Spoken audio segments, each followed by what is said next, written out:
আসসালামু আলাইকুম। আছি কানসাট বাজারে, বাংলাদেশের প্রথম এবং দক্ষিণ এশিয়ার আপনার দ্বিতীয় সবচাইতে বড় বাজার এটা।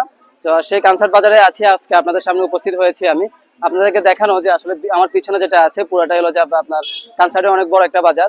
তো এবছর দেখা যাচ্ছে যে আম অত একটা বেশি আসছে না, কারণ আমার ফলন কম হয়েছে। তো দেখা যাচ্ছে যে বিভিন্ন বাগানে আম ফলন খুবই কম, সেক্ষেত্রে দেখা যাচ্ছে বাজারে অত একটা আম আসছে না।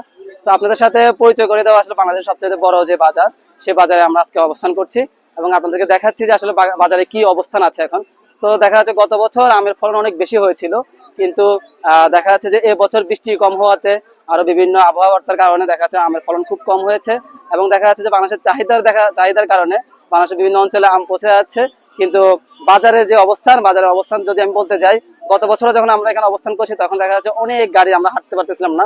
কিন্তু এবছর আসলে চিত্রটা একটু ভিন্ন, যে আমের আসলে অত একটা গাড়ি নাই, অত একটা বাজারটা অত জমজমাট না। কারণ কি, আবার আমের ফলন কম হয়েছে, সেজন্য জমজমাটটাও কম হয়েছে। তো আমি আসলে আপনাকে আজকে বাজারটা দেখাচ্ছি যে আসলে বাজারে কি অবস্থান।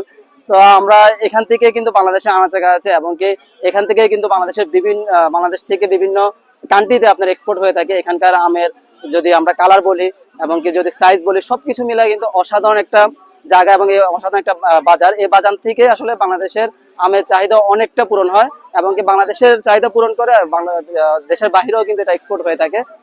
সেই বাজারে আজকে আমরা অবস্থান করছি। আর বেশি কথা বলবো না, পরবর্তী অন্য কোনো ভিডিওতে, অন্য কোনো ব্লগে আপনাদের সামনে উপস্থিত হবো। আসসালামু আলাইকুম।